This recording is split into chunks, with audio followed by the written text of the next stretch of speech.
सैकड़ों वर्षों पहले की बात है। अनंतपुर नामक राज्य में एक राजकुमारी नैना निवास करती थी।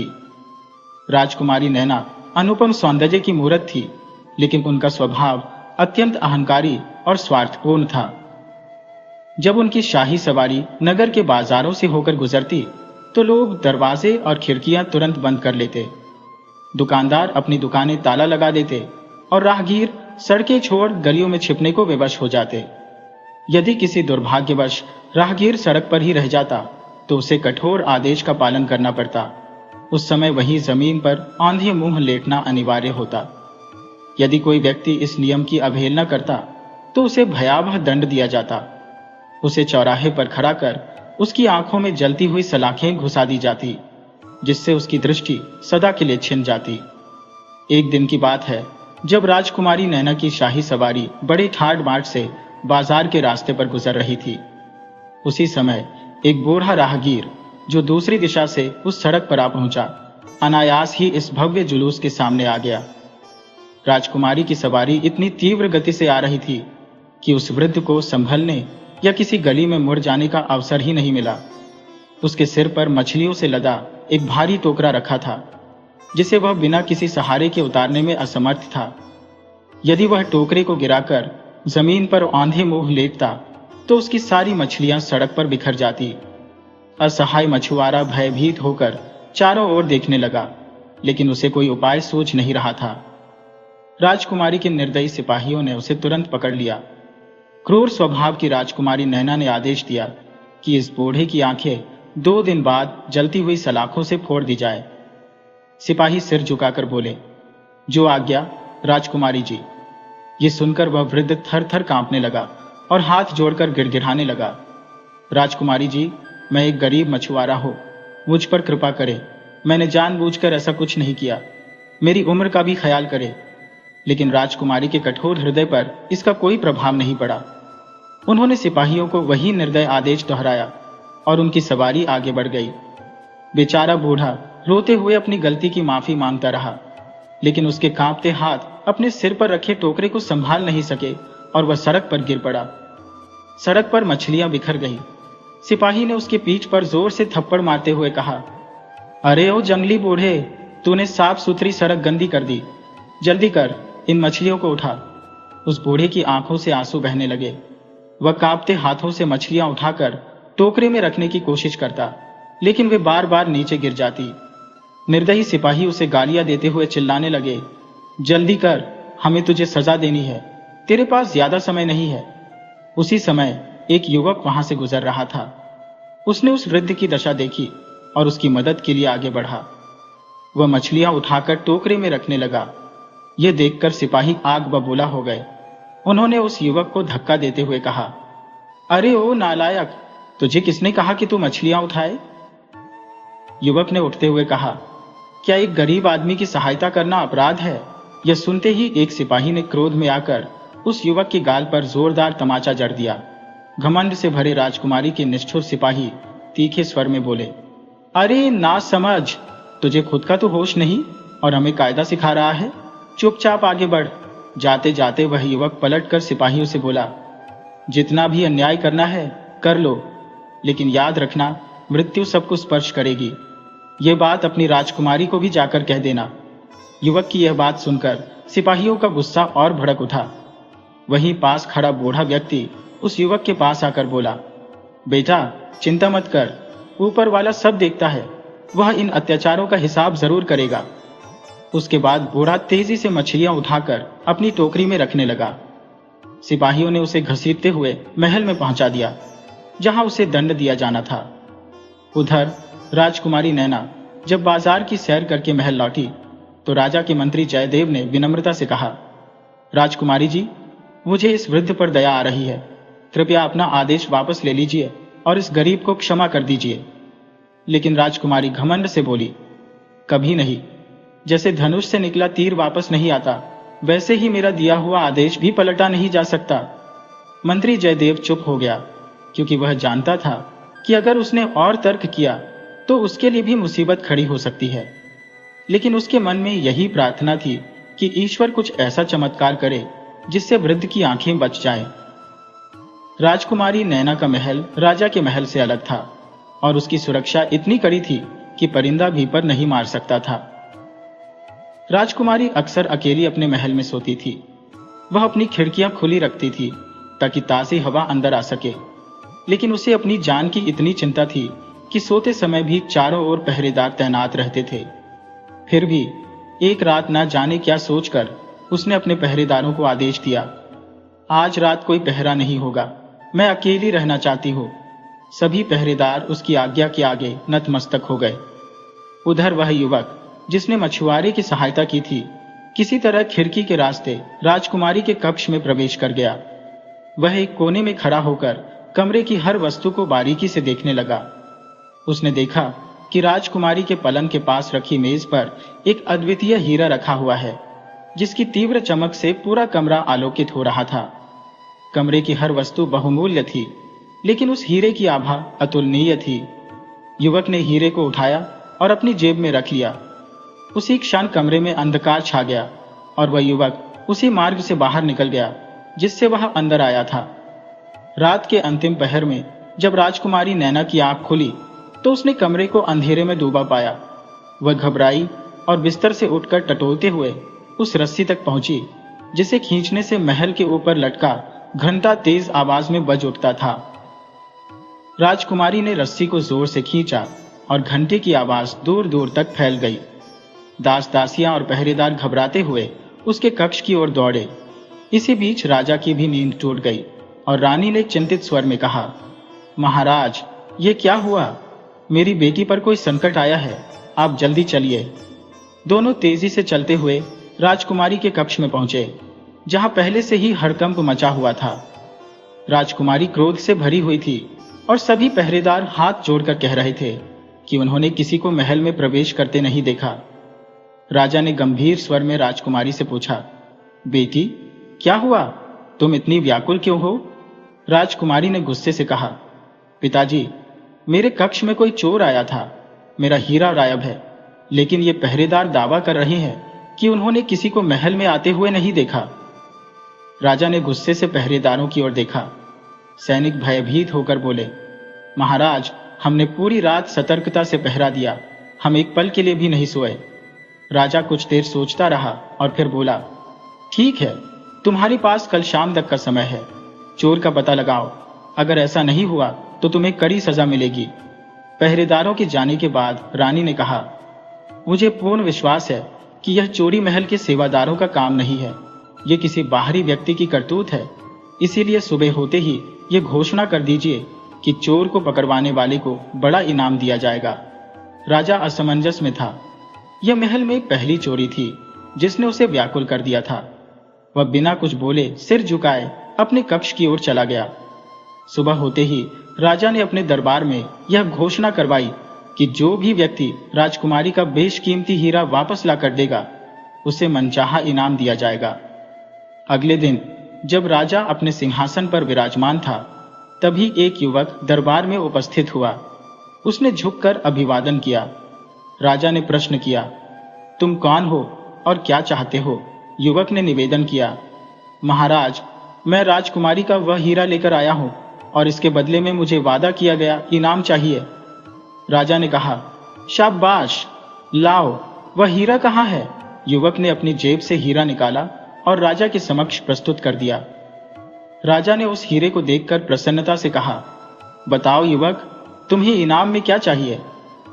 युवक ने उत्तर दिया, हुजूर, परसों राजकुमारी ने एक निर्धन मछुआरे की आंखें फोड़ने का हुक्म दिया था। मैं चाहता हूं कि वह आदेश वापस लिया जाए। साथ ही उन 5 सैनिकों को दंडित किया जाए जिन्होंने एक बूढ़े राहगीर को बंदी बनाया और मुझे अपशब्द कहे। राजा ने गहरी आवाज में पूछा, तुम्हारा उस गरीब व्यक्ति से क्या संबंध है? युवक ने उत्तर दिया, महाराज, मेरा उससे कोई नाता नहीं है। उसकी दुर्दशा देखकर मुझसे सहन नहीं हुआ। यदि उस राहगीर ने राजकुमारी को देख भी लिया तो इससे क्या अंतर पड़ा? राजा ने तत्काल अपने मंत्री को आदेश दिया, मंत्री जी, उस बूढ़े राहगीर को क्षमा करके मुक्त करवा दीजिए और इस युवक तथा उन 5 सैनिकों को कारागार में डाल दिया जाए। युवक ने व्यग्र होकर पूछा, महाराज, मेरा दोष क्या है? राजा ने तीखे स्वर में कहा, तुमने हीरा चुराया है। युवक ने कहा, लेकिन मैंने यह चोरी उस राहगीर को न्याय दिलाने के लिए की।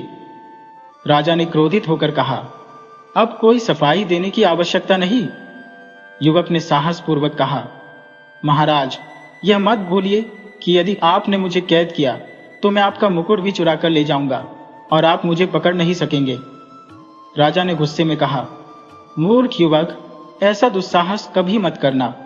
इसके बाद राजा ने संकेत किया और सिपाहियों ने युवक को पकड़कर कारागार में डाल दिया। मंत्री ने बूढ़े राहगीर को मुक्त करवाया और उन 5 सैनिकों को 20-20 कोड़े लगवाए। राजकुमारी अपने हीरे को देखकर प्रसन्न हो गई और अपने पिता से आग्रह किया, पिताजी, इस चोर को कड़ी से कड़ी सजा मिलनी चाहिए। राजा ने गंभीर स्वर में कहा, हमने चोर को कारागार में डाल दिया है।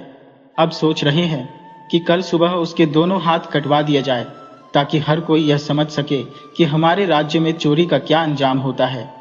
राजकुमारी ने कहा, पिताजी, आपने बिल्कुल उचित दंड तय किया है। उसने तो आपकी शान में ताज चुराने की धमकी तक दे दी थी। राजा गंभीर स्वर में बोले, लेकिन वह हमारे महल के कक्ष तक पहुंचे उससे पहले ही उसके हाथ काट दिए जाएंगे। इसके बाद राजा ने अपने मंत्री को बुलाया और आदेश दिया, संपूर्ण राज्य में घोषणा करवा दो कि राजकुमारी का हीरा चुराने वाले अपराधी के हाथ सबके सामने बाजार में काटे जाएंगे। यह दृश्य हर व्यक्ति अपनी आंखों से देखे। मंत्री ने कहा, महाराज, यह बिल्कुल सही है। यदि इस युवक को दंडित नहीं किया गया तो यह भविष्य में भयंकर डाकू बन सकता है। मंत्री कैद खाने पहुंचा और युवक से कहा, राजा ने तुम्हारे लिए कठोर सजा का ऐलान कर दिया है। यदि तुमने चोरी न की होती तो इतनी छोटी उम्र में यह दंड न भुगतना पड़ता। यह सुनकर युवक ठाका मारकर हंसने लगा और बोला, क्या तुम सब लोग पागल हो गए हो? भला मेरे हाथ कौन काट सकता है? मैं तो सूरज निकलने से पहले इस कैद से बाहर निकल जाऊंगा। मंत्री ने पहरेदार को सख्त हिदायत दी, आज रात पहरा और मजबूत कर देना। कैद खाने के अंदर घोर अंधेरा रखो ताकि यह कैदी किसी भी चीज को देख न सके। दरोगा ने कहा, चिंता मत करें मंत्री जी, मेरी निगरानी में यहां से तो एक चींटी भी बाहर नहीं निकल सकती। रात ढल गई। सुबह मंत्री कैद खाने पहुंचा, लेकिन भीतर का नजारा देखकर स्तब्ध रह गया। हथकड़ियां और बेड़ियां जमीन पर पड़ी थी।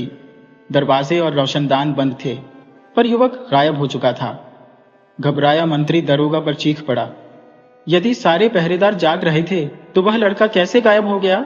दरोगा कांपते हुए बोला, मंत्री जी, मैं भी पूरी रात यहां निगरानी कर रहा था। समझ नहीं आता कि वह लड़का कैसे निकल गया। मंत्री क्रोध से उबल पड़ा और तुरंत राजा के पास जाकर पूरी घटना बताई। राजा यह सुनकर आग बबूला हो गए। उन्होंने आदेश दिया, आज रात जिन जिन लोगों ने पहरा दिया था उन सभी को कैद खाने में डाल दो और उन्हें सुबह शाम 20-20 कोड़े लगाए जाएं। उस दिन राजा का पूरा समय चिंता और क्रोध में डूबा रहा। राजा ने उस दिन किसी से भी संवाद नहीं किया, यहां तक कि रानी और अपनी प्रिय बेटी से भी नहीं। वह मौन सादे अपने शाही कक्ष में जाकर सो गया। अगली सुबह राजकुमारी नैना ने अपने पिता को चिंताग्रस्त देखा। राजा खिड़की के पास खड़े सिर पर हाथ रखे किसी गहरी सोच में डूबे थे। राजकुमारी ने धीरे से उनके पास जाकर पूछा, पिताजी, आप इतनी चिंता में क्यों हैं? राजा गहरी सांस लेते हुए बोले, बेटी, कल रात वह चोर लड़का हमारे कैद खाने से कैसे भाग निकला और कैसे उसने हमारा ताज चुरा लिया, ये कोई नहीं जानता। वह सबकी आंखों में धूल झोंक कर महल में दाखिल हो जाता है और जो भी वस्तु उसे चाहिए उसे लेकर चला जाता है। राजकुमारी ने विचार करते हुए कहा, मुझे लगता है कि हमारे महल के सेवक उसके साथ मिले हुए हैं, अन्यथा कोई बाहरी व्यक्ति इस महल में इतनी आसानी से प्रवेश नहीं कर सकता। राजा ने गंभीर स्वर में कहा, मुझे तो यह भी लगता है कि उस बूढ़े राहगीर का इस लड़के से कोई संबंध है। मैं अभी उस राहगीर को गिरफ्तार करवाकर कैद खाने में डलवाता हूं ताकि उस चोर को पकड़ने का कोई रास्ता मिले। फौरन राजा ने अपने मंत्री को बुलाया और आदेश दिया कि बूढ़े राहगीर को गिरफ्तार कर लिया जाए। मंत्री ने सैनिकों को हुक्म दिया और कुछ ही समय में सैनिक उस बूढ़े मछुआरे को पकड़कर महल में ले आए। राजा ने उस बूढ़े को महल के मेहमान खाने में भिजवा दिया और घोषणा करवाई कि 2 दिन बाद उसकी आंखें निकाल दी जाएंगी। ये समाचार जैसे ही उस युवक तक पहुंचा, वह बड़बड़ाया। जब मुझसे सामना नहीं कर सके तो उस निर्दोष बूढ़े को निशाना बना लिया। रात का समय आया और राजकुमारी के महल के बाहर बेहद कड़ी सुरक्षा तैनात थी। राजा स्वयं भी वेश बदलकर पहरा दे रहे थे। उसी शाम एक विचित्र घटना घटी। राजकुमारी के कक्ष से अचानक एक तीखी चीख सुनाई दी और फिर सब कुछ सन्नाटे में डूब गया। राजा, मंत्री और सैनिक घबराकर राजकुमारी के कक्ष की ओर दौड़े। जब वे भीतर पहुंचे तो देखा कि राजकुमारी बेसुध जमीन पर पड़ी थी। राजा ने तुरंत शाही वैद्य को बुलवाया।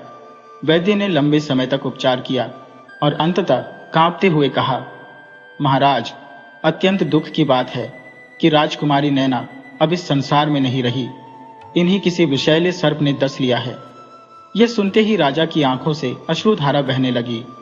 वे बिलखते हुए बोले, हे ईश्वर, यह तूने क्या कर दिया? मेरी जिंदगी का यही तो एकमात्र सहारा था। सभी ने मिलकर राजा को धैर्य बंधाया और फिर राजकुमारी के निर्जीव शरीर को पलंग पर सुसज्जित किया। तभी मंत्री की दृष्टि वहां रखे राजा के मुकुट पर पड़ी। उसने कहा, महाराज देखिए, आपका ताज यही पड़ा है। मंत्री ने आगे कहा, ऐसा प्रतीत होता है कि वह चोर यहां आया था और उसी ने यह विषधर यहां छोड़ दिया होगा। किंतु राजा इन बातों पर ध्यान नहीं दे पा रहे थे, क्योंकि अपनी बेटी की असामयिक मृत्यु के शोक में वे निराश होकर मौन बैठे हुए थे। जब प्रातःकाल हुआ, राजकुमारी की अंतिम यात्रा की तैयारी की गई। राज्य की परंपरा के अनुसार अविवाहित कन्या के देहांत पर उसके पार्थिव शरीर को नदी में प्रवाहित किया जाता था। इसी रीति का पालन करते हुए राजकुमारी के शरीर को समीप की नदी में प्रवाहित कर दिया गया। इस बीच वह चोर, जो पूरी घटना पर गुप्त रूप से निगाह रखे हुए था, राजा और मंत्री के वहां से लौटने की प्रतीक्षा करने लगा। जैसे ही वे लौटे, चोर ने नदी में डुबकी लगाकर राजकुमारी के शव को बाहर निकाल लिया। इसके पश्चात उसने राजकुमारी के शरीर को अपने घोड़े पर रखा और वहां से निकल पड़ा। रात भर घोड़ा दौड़ाते हुए वह राज्य की सीमा पार कर सूरजगढ़ नामक अन्य राज्य में पहुंच गया। उसे दृढ़ विश्वास था कि वहां उसे शरण अवश्य मिलेगी। हालांकि उसके मन में यह चिंता भी व्याप्त थी कि सूरजगढ़ के मुख्य द्वार पर पहुंचने पर वह राजकुमारी के शव को कैसे छिपाए। जब वह राज्य की सीमा के समीप एक छोटी बस्ती में पहुंचा, उसने राजकुमारी के शव को झाड़ियों के बीच छिपा दिया। इसके पश्चात बस्ती के बाजार से एक लकड़ी का संदूक खरीदा और उसमें राजकुमारी के शव को रख दिया। रात्रि का समय था और सूरजगढ़ का मुख्य द्वार बंद होने ही वाला था। वह चोर संदूक के साथ मुख्य द्वार पर पहुंचा। तभी वहां एक वृद्ध सौदागर खड़ा था। उसने युवक को रोकते हुए कहा, नौजवान, तुम्हें 3 दिन तक मेरे यहां अतिथि बनकर रहना होगा, क्योंकि मैं सप्ताह में एक बार यहां आता हूं और आखिरी व्यक्ति को अपना अतिथि बनाना मेरी परंपरा है। चोर, जो इस समय अपने साथ एक गुप्त शव लेकर चल रहा था, सोच में पड़ गया। उसने विचार किया, यदि मैं इस वृद्ध के यहां ठहरता हूं तो यह मेरे रहस्य का पता लगा सकता है, लेकिन यदि मैं किसी अन्य सराय में गया तो वहां भी इसका भंडाफोड़ होने की संभावना है। आखिरकार उसने निर्णय लिया और कहा, यह मेरा सौभाग्य है कि मैं आपके यहां अतिथि बनूं। बताइए, मुझे कहां चलना है? इसके पश्चात सौदागर उस चोर युवक को अपनी भव्य हवेली में लेकर आया। उसने युवक के घोड़े को हवेली के बाहर स्थित एक जर्जर सी झोपड़ी में बांधने का आदेश दिया और उसे भीतर आमंत्रित किया। भीतर प्रवेश करते ही युवक की दृष्टि आलीशान कमरे पर ठहरी। सौदागर ने कहा, युवक, यहां तुम्हारी हर आवश्यकता का ध्यान रखा गया है। यहां तुम्हें किसी प्रकार की असुविधा नहीं होगी। इस कक्ष की खिड़कियां और रोशनदान इतने मजबूत है कि बाहरी संसार की हलचल यहां सुनाई नहीं देती। चोर की निगाहें वहां रखी एक अत्यंत आकर्षक मोर की मूर्ति पर टिक गईं। उसने कहा, यह मोर तो अद्भुत रूप से मनमोहक है। सौदागर ने उत्तर दिया, इस मोर के भीतर अत्यंत जटिल पुर्जे लगे हुए हैं। जब ये पुर्जे गति करते हैं तो ये मोर नृत्य करने लगता है। चोर ने उत्सुकता से पूछा, क्या मैं इस समय इसका नृत्य देख सकता हूं? सौदागर ने मुस्कुराते हुए कहा, यह मोर अपने निर्धारित समय पर ही नृत्य करता है। जब उसका समय आएगा तो वह स्वतः ही नाचने लगेगा। युवक ने उस मोर को गहनता से परखा और कहा, यह तो अत्यंत मूल्यवान प्रतीत होता है।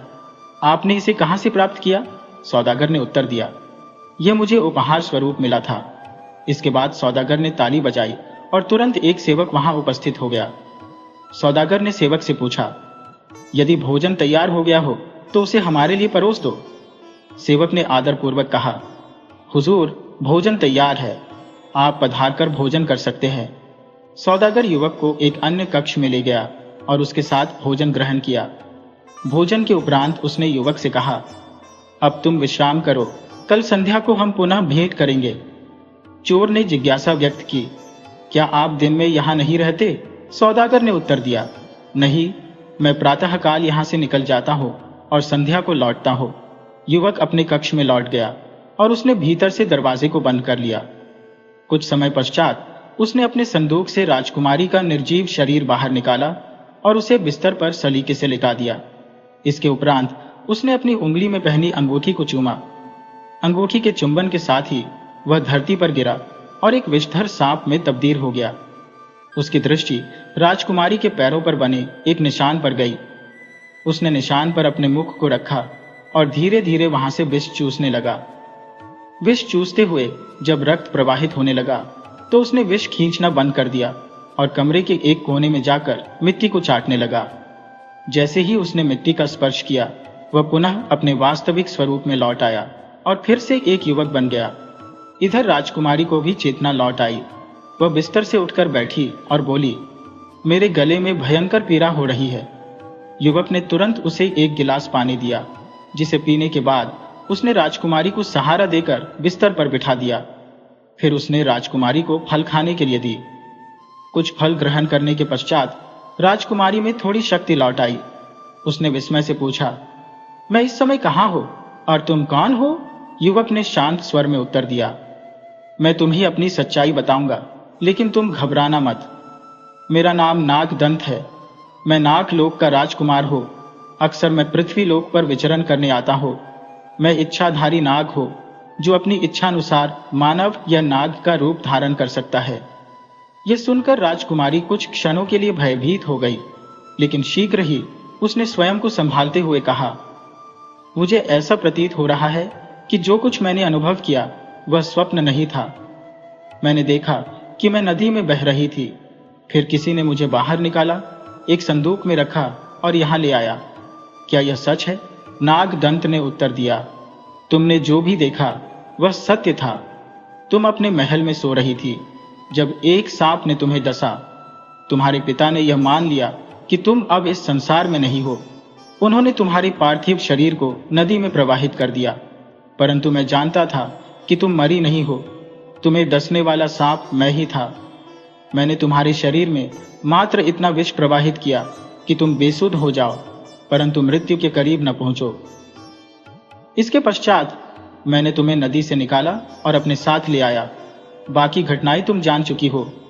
कुछ क्षण विचारमग्न रहने के बाद राजकुमारी बोली, मुझे मेरे पिता के पास ले चलो, वह मेरे वियोग में चिंतित होंगे।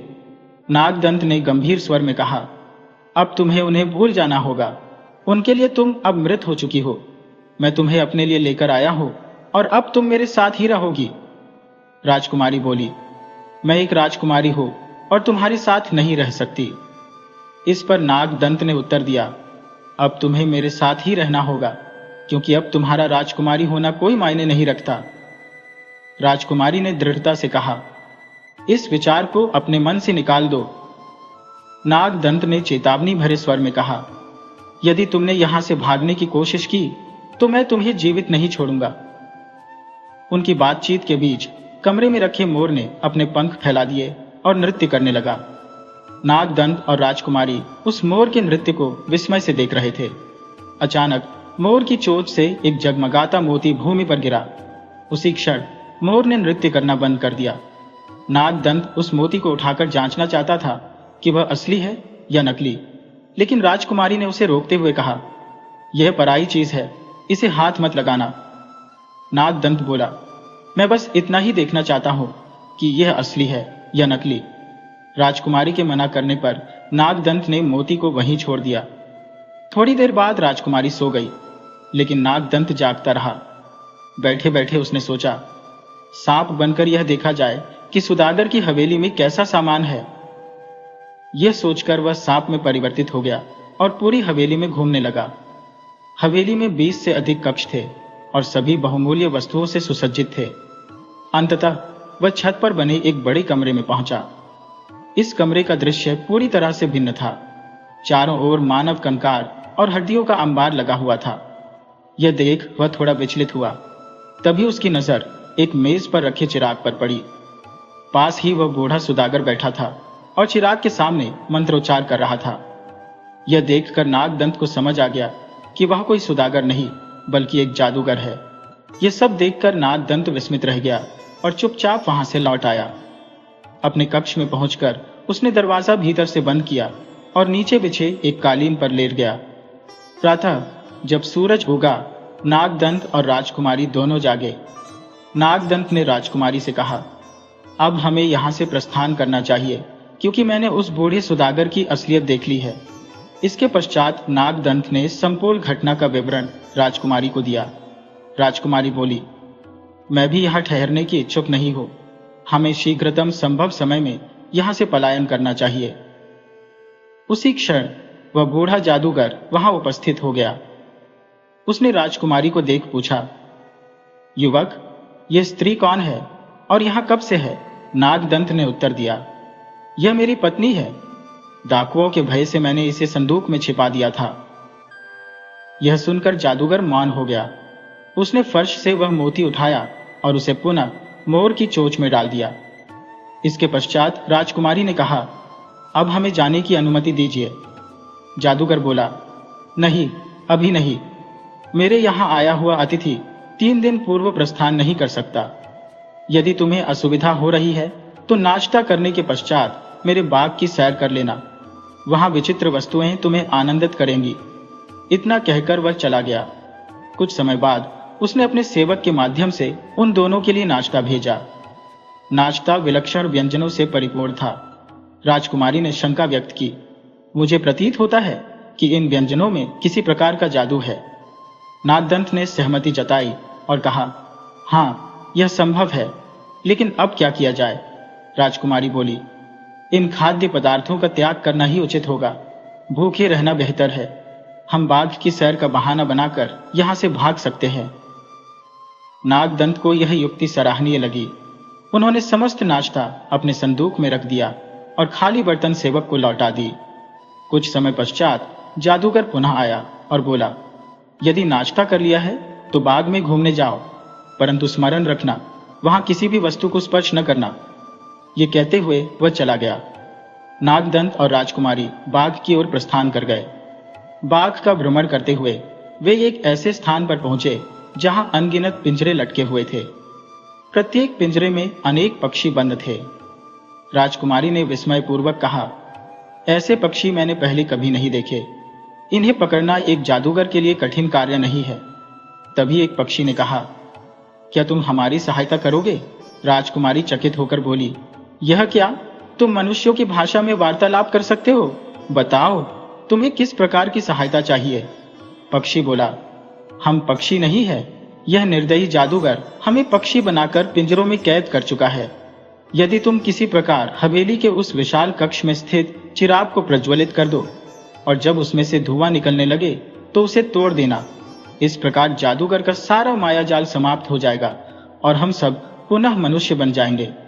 उसी क्षण एक अन्य पक्षी बोला, तुम इस जादूगर के कौन लगते हो? नागदंत ने कहा, हम तो इस जादूगर के मेहमान हैं। पक्षी ने पूछा, क्या तुमने मोर का नृत्य देखा था? नागदंत ने उत्तर दिया, हाँ, हमने देखा था। उसकी चोंच से एक मोती गिरा था जिसे हमने नहीं उठाया। सुबह जादूगर ने जो नाश्ता भेजा था वह भी हमने नहीं खाया। पक्षी ने कहा, हाँ, इसी कारण तुम दोनों बच गए, वरना मोती उठाते ही तुम भी पक्षी बन जाते और नाश्ता करते ही उस जादूगर के दास बन जाते। वह जैसा कहता तुम वैसा ही करने के लिए बाध्य हो जाते। अब ध्यान रखना, जादूगर के हाथ की कोई भी वस्तु मत खाना। इसके पश्चात दोनों अपने कक्ष में लौट आए। राजकुमारी बिस्तर पर लेट गई, जबकि नागदंत ऊपर वाली कक्ष में चला गया। वहां उस समय कोई नहीं था। नागदंत ने तुरंत चिराग जलाया।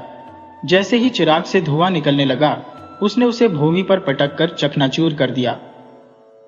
इसके बाद वह शीघ्रता से अपने कक्ष में लौटा। वहां उसने देखा कि राजकुमारी एक नवयुवक के साथ वार्तालाप कर रही थी। मेज पर रखा मोर अदृश्य हो चुका था। युवक ने बताया, जादूगर ने मुझे अपने मंत्रों से मोर बना दिया था। नागदंत ने कहा, लगता है चिराग तोड़ने से जादूगर का समस्त जादू समाप्त हो गया है। बगीचे में जो पक्षी थे वे भी अब मनुष्य बन गए होंगे। ये सोचकर नागदंत बगीचे की ओर बढ़ा। वहां उसने देखा कि सामने से मनुष्यों की भीड़ उसकी ओर आ रही थी। वे सभी उसके समीप आए और आभार प्रकट करने लगे। उन्होंने कहा, जादूगर के लौटने से पहले हमें यहां से निकल जाना चाहिए। नागदंत ने उनसे पूछा, तुम लोग कौन हो? पता चला कि उनमें से अधिकांश व्यापारी थे जो इस राज्य में अपना सामान बेचने आए थे। जादूगर ने उनका कीमती सामान हड़प लिया था। नागदंत ने कहा, हवेली में जाकर अपना अपना सामान इकट्ठा कर लो। सभी ने अपना सामान समेटा और हवेली से बाहर निकल आए। हवेली के द्वार पर खड़े पहरेदार ने उन्हें रोकने का प्रयास किया, परंतु भीड़ पर उसका कोई वश नहीं चला। अंततः नागदंत और राजकुमारी के साथ वे सभी शहर के बाहर पहुंच गए। वहां उन्होंने ठहरने के लिए खेमा लगा लिया। अगले दिन सभी व्यापारी अपने साथ लाए गए कीमती सामान को बाजार में बेचने लगे। नागदंत ने भी अपने सामान को बाजार में बेचकर एक ही दिन में हजारों अशर्फियां कमा ली। उधर जब जादूगर महल लौटा तो उसने देखा कि महल खाली पड़ा था। पहरेदार ने बताया, हुजूर, आपके सभी मेहमान अपना सामान लेकर यहां से चले गए हैं। ये सुनते ही जादूगर के होश उड़ गए। वह बगीचे की ओर भागा तो देखा कि वहां सभी पिंजरे खाली पड़े थे। ये दृश्य देखकर उसका शरीर पसीने में भीग गया। हड़बड़ाते हुए वह फिर से ऊपर के कक्ष में गया जहां टूटा हुआ चिराग पड़ा था। चिराग के खंडित अवशेष देखकर जादूगर अपने सिर को थामकर विलाप करने लगा। उसने चिराग की ओर देखते हुए कहा, हाय, यह चिराग जिसे मैंने 10 वर्षों की कठिन तपस्या के बाद प्राप्त किया था। इसके बाद वह उस कक्ष में गया जहां नागदंत और राजकुमारी बंद थे, परंतु वह कक्ष भी अब सुनसान था। वहां मोर का कोई निशान नहीं था। जादूगर समझ गया कि इस विनाश का कारण वह लड़का है। उसने मन ही मन कहा, अगर उसने नाश्ता कर लिया होता तो वह मेरा दास बन जाता, परंतु इस चतुर लड़के ने न तो मोती उठाया और न ही भोजन ग्रहण किया। हालांकि अभी वह मेरी पकड़ से बाहर नहीं जा सकता। फिर वह अपने कक्ष में गया और अपना रूप बदल लिया। वह एक वृद्ध जच्छी का वेश धारण कर नगर की गलियों में निकल पड़ा। लोगों से पूछताछ करता हुआ वह उस स्थान पर पहुंचा जहां नागदंत और बाकी लोगों ने अपने तंबू लगाए हुए थे। खेमों के निकट पहुंचकर उसने ऊंची आवाज में कहना शुरू किया, मैं भविष्य वक्ता हूं। मैं भूतकाल और भविष्य जानता हूं। हाथ की रेखाएं देखकर किसी का भी हाल बता सकता हूं। उसकी यह आवाज सुनकर राजकुमारी, जो पास ही के तंबू में बैठी थी, बाहर आई और उसे अपने पास बुला लिया। जादूगर ने उसे देखते ही पहचान लिया और मन ही मन सोचा, यह मेरे शत्रु की पत्नी है। इसे तो मैं किसी भी कीमत पर नहीं छोड़ूंगा। जादूगर ने राजकुमारी का हाथ देखते हुए कुछ समय तक नाटक किया। फिर उसने अपनी जेब से एक पुड़िया निकाली जिसमें जादुई राख थी। उसने राख को हवा में उछाल दिया। उसका असर यह हुआ कि राजकुमारी तत्काल बेहोश हो गई। जादूगर ने उसे उठाया और पिछली ओर से जंगल की ओर भाग खड़ा हुआ। भाग्य का खेल देखिए, उसी समय नागदंत वहां लौट आया। उसने अपने तंबू को खाली पाया। जब उसने अन्य लोगों से राजकुमारी के बारे में पूछा तो उन्होंने बताया, हमने एक जच्छी को राजकुमारी के पास जाते देखा था, परंतु उसके बाद हमें कुछ पता नहीं। नागदंत को समझते देर नहीं लगी कि वह जच्छी वास्तव में जादूगर था। वह तुरंत उस दिशा में भागा जहां से जमीन पर पैरों के निशान दिख रहे थे। तेज गति से दौड़ते हुए उसने थोड़ी ही दूरी पर जादूगर को देख लिया जो बेहोश राजकुमारी को लिए जा रहा था।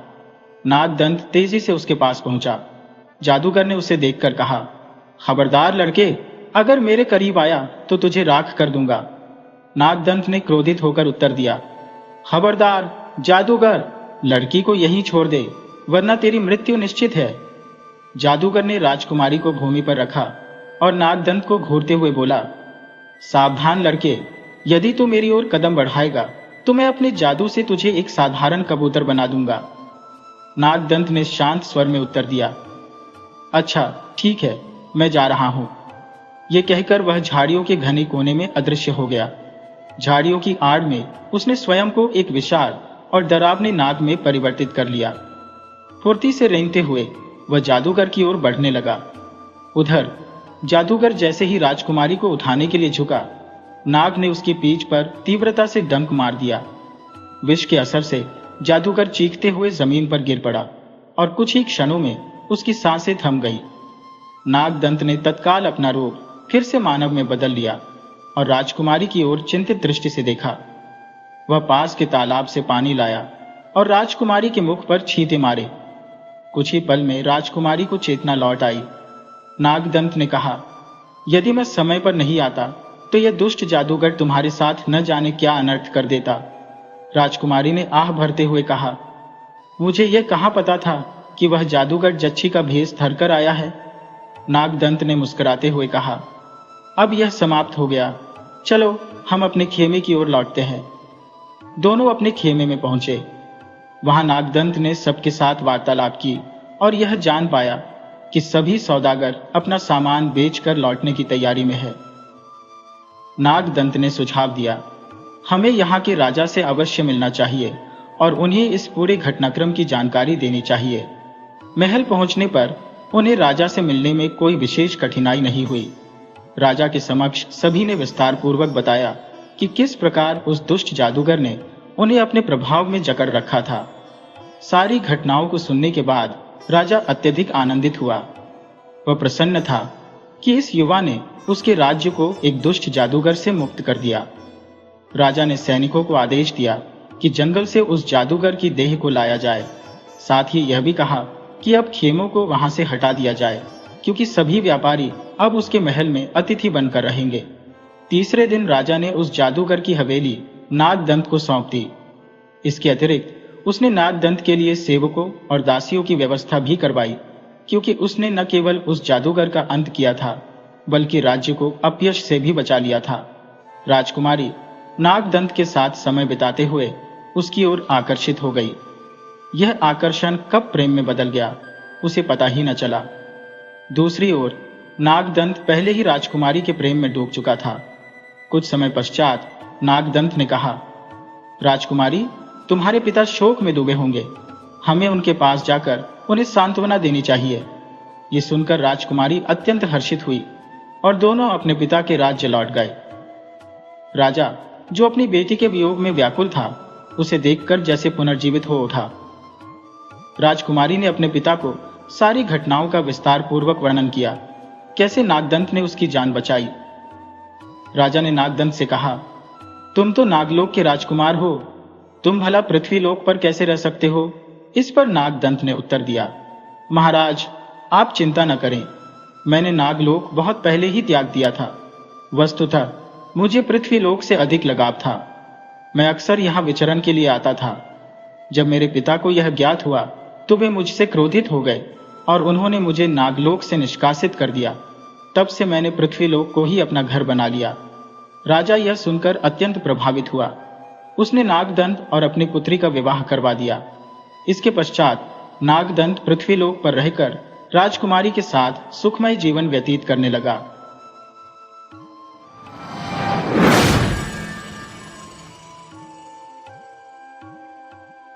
राधे राधे दोस्तों, आज हम आपको एक राजा की बेहद रोचक कहानी सुनाने जा रहे हैं।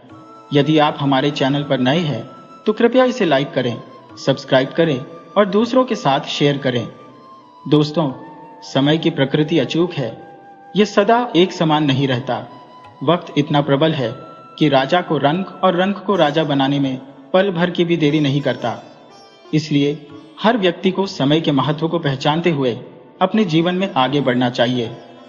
बहुत पहले की बात है, एक राजा हुआ करते थे जिनका नाम प्रताप सिंह था। राजा न केवल न्यायप्रिय और दयालु थे, बल्कि अत्यंत विवेकशील भी थे। वे अपने कर्तव्यों को निष्ठापूर्वक निभाते और अपनी प्रजा का ध्यान अपने परिवार के सदस्यों की भांति रखते थे। उनके 2 संतानें थी, एक पुत्र जिसका नाम चंद्रेश था और एक पुत्री जिसका नाम राजवी था। चंद्रेश करीब 12 वर्ष का था, जबकि राजवी 17 वर्ष की थी। राजा और रानी अपने बच्चों से असीम प्रेम करते थे, जैसा हर माता पिता करते हैं। उन्होंने अपने बच्चों को हर प्रकार की सुख सुविधा दी थी, क्योंकि वे एक समृद्ध परिवार से थे। समय के साथ जब राजवी युवा होने लगी, तो राजा को उसकी शादी की चिंता सताने लगी।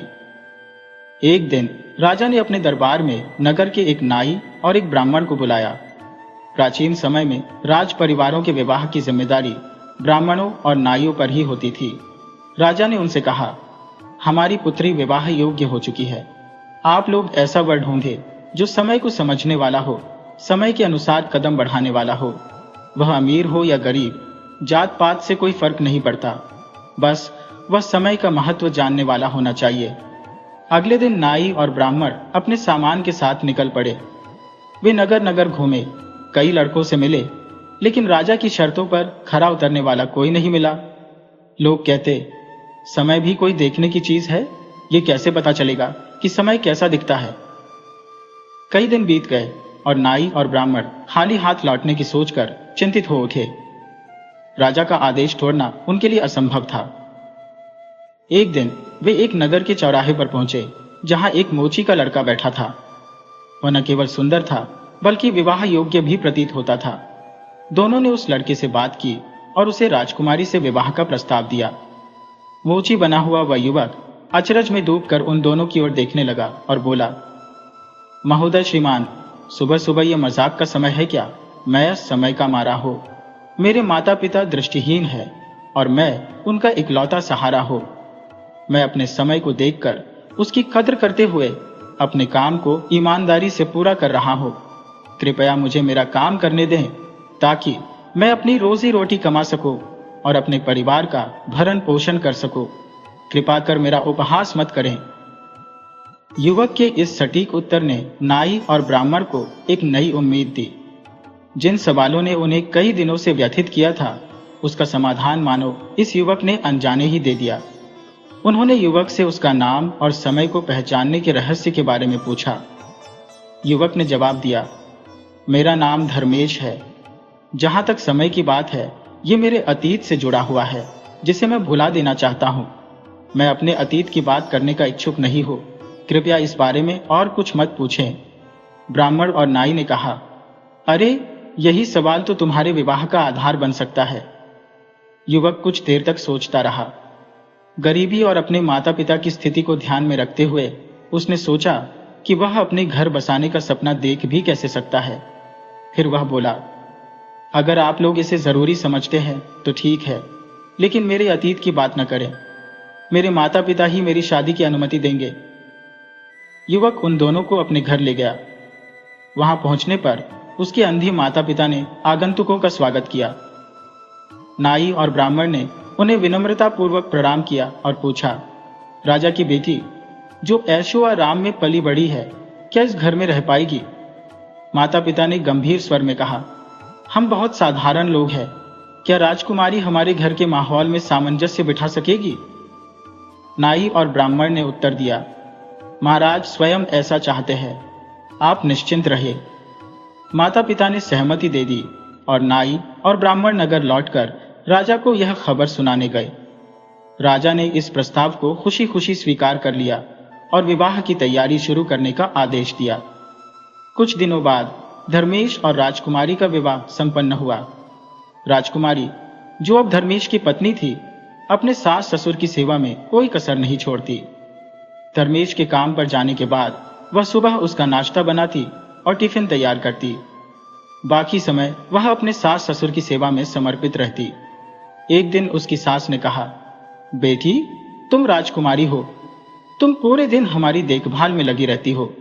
तुम भी कभी कभी बाहर घूमने जाया करो, जिससे तुम्हारा मन भी बहल जाएगा। राजकुमारी ने इस बात को स्वीकार किया और एक रविवार को नगर के बाजार घूमने चली गई। जब राजकुमारी उस राह से गुजर रही थी जो बाजार की ओर जाता था, वह अचानक ठिठक गई। कुछ ही दूरी पर चौराहे पर उसने अपने पति को देखा, जो अपनी छोटी सी जूतों की दुकान पर बैठा हुआ जूते सिलने में व्यस्त था। यह दृश्य देखते ही जैसे उसकी सोचने समझने की शक्ति क्षीण हो गई। उसके कदम वहीं थम गए और उसकी आंखों में अविश्वास छलकने लगा। राजकुमारी ने पल भर के लिए अपने चारों ओर की दुनिया को खोते हुए सोचा, क्या यही मेरा पति है? क्या मेरे पिता ने जानबूझकर मेरा विवाह एक मोची से किया? वह ठंडी हवा की लहर की तरह स्तब्ध खड़ी रह गई, मानो धरती ने उसके पैरों तले से अस्तित्व खींच लिया हो। आकाश से गिरती असंख्य बिजली मानो उस पर टूट पड़ी हो। कुछ क्षणों तक वह बिना हिले डुले खड़ी रही। फिर अपनी चेतना वापस पाते ही उसने अपनी ओढ़नी से चेहरा ढका और विचारों के भंवर में डूब गई। यह क्या हुआ मेरे साथ? क्या मेरे पिता इस सच्चाई से अनजान थे, या फिर यह उनके ही किसी गहरे इरादे का हिस्सा था? उसके मन में अनेक सवाल उमड़ने लगे। आखिरकार उसने निष्कर्ष निकाला कि यह सब जानबूझकर किया गया है। उसके पिता ने अपने कारण या किसी अदृश्य प्रतिशोध के चलते उसकी नियति को ऐसा मोड़ दिया। क्रोध और अपमान की ज्वाला में जलते हुए उसने तय किया कि अब वह किसी के साथ नरमी नहीं बरतेगी। राजकुमारी धीरे धीरे अपने पति की ओर बढ़ी, अपनी चप्पल निकाली और उसे सिलने के लिए उसके सामने रख दी। उसका पति बिना पहचान पाए बड़ी सरलता से चप्पल को ठीक करता है और चुपचाप पैसे ले लेता है। यह देखकर राजकुमारी की अंतर्निहित जलन और कुंठा और भी गहरी हो जाती है। वह बाजार की ओर आगे बढ़ती है, लेकिन वहां पहुंचने का उद्देश्य भूल जाती है। सास ससुर ने उसे भेजा क्यों था, यह बात उसके लिए गौण हो चुकी थी। उसके दिमाग में केवल एक विचार घूम रहा था, बदले का। उसने एक मिट्टी के बर्तनों की दुकान पर जाकर मिट्टी के बर्तन और पत्थर खरीदे। घर लौटते ही उसने यह तय कर लिया कि इन नए बर्तनों में वह अपने सास ससुर और पति को खाना देगी, ताकि उनका और उसका भोजन अलग रहे। उसका क्रोध अब ठोस रूप ले चुका था। घर पहुंचकर उसने अपने बदले हुए व्यवहार का परिचय दिया। सास ने जब उससे पूछा, बेटी बाजार से क्या लेकर आई हो, तो उसने तीखे स्वर में उत्तर दिया, कौन बेटी? मैं तो किसी की बेटी नहीं। मेरे पिता ने ही मुझे बेटी मानने से इनकार कर दिया। राजकुमारी के इस बदले व्यवहार ने पूरे परिवार में एक नई अशांति का संचार कर दिया। उसकी नाराजगी और उसके कठोर रवैये ने घर के माहौल को बदल कर रख दिया। सास ससुर और पति के लिए जो कभी उसकी सेवा और आदर के आदी थे, अब वह एक कठोर स्वभाव वाली महिला बन चुकी थी।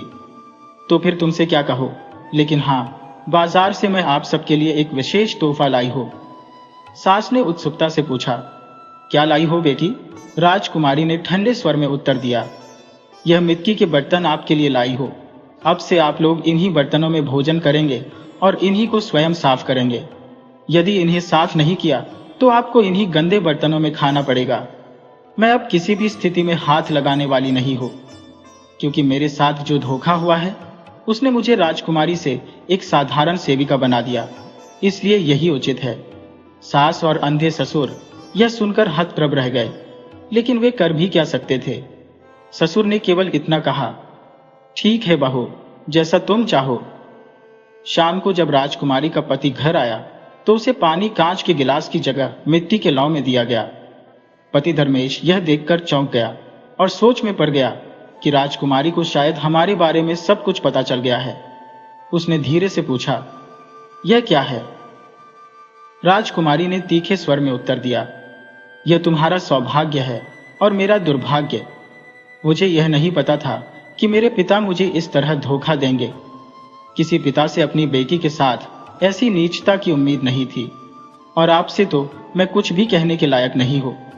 आप बस इतना जान ले कि मैं एक राजकुमारी हूं और आप एक साधारण मोची। मैं अपने बर्तनों में आपको खाना नहीं दे सकती, इसलिए आपके लिए खास तौर पर ये मिट्टी के बर्तन लाई हो। इनका उपयोग करना और साफ रखना आपका ही काम है। मैं इन गंदे बर्तनों को हाथ नहीं लगाऊंगी। धर्मेश ने सिर झुकाकर कहा, जैसा तुम चाहो। सुबह और शाम धर्मेश अपने माता पिता के बर्तनों को साफ करता और अगले भोजन के लिए सुरक्षित रखता। उसने कभी विरोध नहीं किया। इस तरह समय बीतता गया। फिर एक दिन राजा प्रताप सिंह की राजधानी पर एक दुश्मन राजा ने हमला कर दिया। उस राजा ने रात के अंधेरे में सोते हुए सैनिकों और नागरिकों को बंदी बना लिया। इससे पहले कि राजा को कोई चेतावनी मिलती, एक गुप्त सैनिक ने स्थिति का जायजा लेकर राजा प्रताप सिंह को सूचना दी। सैनिक ने कहा, महाराज, आप परिवार सहित गुप्त मार्ग से महल छोड़ दें। यदि आप रात में नहीं निकले तो सुबह तक आप बंदी बना लिए जाएंगे और फिर कोई उम्मीद नहीं बचेगी। राजा ने परिस्थिति को समझते हुए कुछ धन लेकर अपनी रानी और बेटे के साथ महल छोड़ दिया। रात भर पैदल चलते हुए उन्होंने लंबा सफर तय किया और सुबह के करीब वे एक दूसरे राज्य की सीमा में पहुंच गए। राजा ने रानी से कहा, रानी, हमने जो राजसी वस्त्र पहने हैं वे हमें इस शहर में पहचान दिला देंगे। हमें साधारण कपड़ों की आवश्यकता है। मैं बाजार से कपड़े लेकर आता हूं। रानी ने सिर हिलाकर सहमति दी। राजा बाजार पहुंचा और साधारण कपड़े खरीदे। वह ऐसे वस्त्र लेकर लौटा जो नट समाज के लोग पहनते थे। राजा कपड़े लेकर रानी और अपने बेटे के पास लौटा। कपड़े देखते ही रानी ने कहा, महाराज, ये कैसे वस्त्र लाए हैं? राजा ने गंभीर स्वर में कहा, रानी, अब हमें यह स्वीकार करना होगा कि हम अब राजा और रानी नहीं रहे। हमें परिस्थिति को समझते हुए नई राह अपनानी होगी। राज्य का वैभव पीछे छूट गया है, लेकिन जीवन अभी शेष है और उसे जीने का कोई साधन तो चाहिए। राजा ने समझाया, हमारे राज्य में हमने युद्ध कला के साथ साथ नट समाज की कला का भी ज्ञान अर्जित किया था। वही कौशल अब हमारे जीवन का आधार बनेगा। आज से मैं नट बनूंगा, तुम नटनी और हमारा पुत्र ढोल बजाएगा। चौक चौराहों पर तमाशा दिखाकर जो कुछ भी मिलेगा उसी से हम अपना जीवनयापन करेंगे।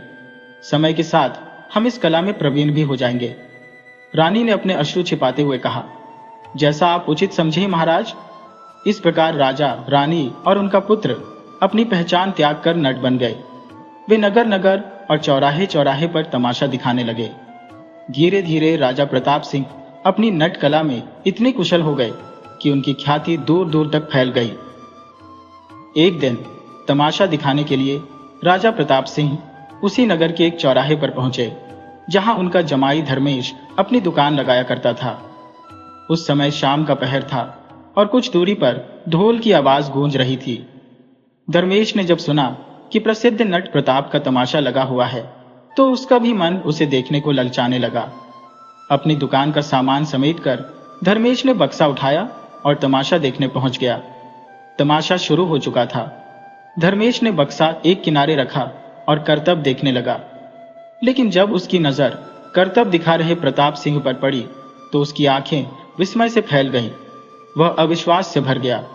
इसके बाद उसने नाचती हुई रानी और ढोल बजाते राजकुमार को देखा। उसे यकीन हो गया कि ये लोग वही हैं, लेकिन सवाल उसके मन को झकझोरने लगे। राजा प्रताप सिंह और उनका परिवार इस हालत में कैसे पहुंचा?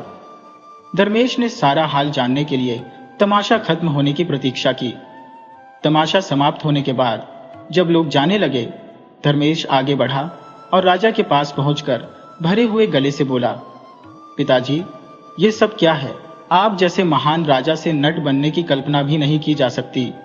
प्रताप सिंह ने अपनी दामाद को देखा और उसके सवालों से भरी आंखों को शांत करने के लिए बोले, धर्मेश, जीवन की विडंबनाएं हमें कभी कभी ऐसी राह पर खड़ा कर देती है जहां आत्मसम्मान के साथ जीने के लिए हर पहचान को त्यागना पड़ता है। धर्मेश की आंखों से आंसू छलक पड़े। वह कातर स्वर में बोला, पिताजी, ये सब करने की जरूरत नहीं है। कृपया मेरे साथ चलिए। मैं इतना कमा लेता हूं कि आप सबका भरण पोषण कर सको। मुझे गर्व होगा यदि मैं आपका सहारा बनूं। आप यह सब अब और नहीं करेंगे। राजा प्रताप सिंह ने मुस्कुराते हुए कहा, नहीं बेटे, हमने भी जीवन जीने की कला सीख ली है।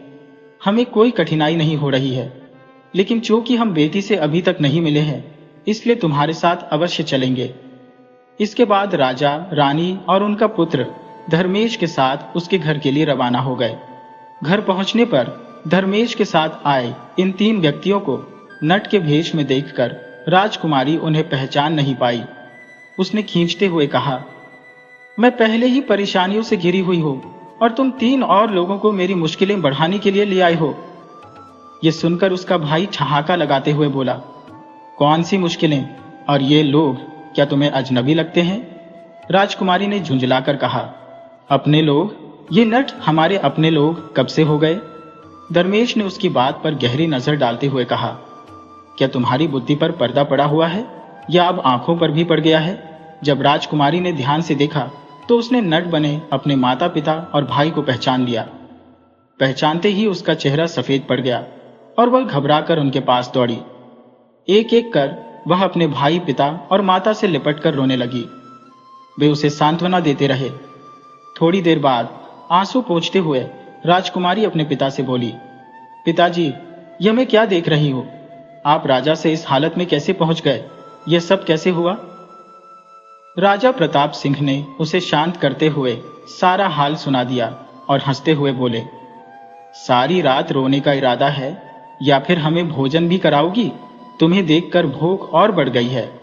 राजकुमारी तुरंत रसोई में गई और भोजन तैयार कर सभी को दलान में बिठाकर खिलाने लगी। उसने एक तरफ अपने माता पिता और भाई को बिठाया और दूसरी तरफ अपने पति और उनके अंधी माता पिता को। जब वह बर्तन लेने गई तो उसे ख्याल आया कि वह अपने सास ससुर और पति को मिट्टी के बर्तनों में भोजन कैसे परोस सकती है।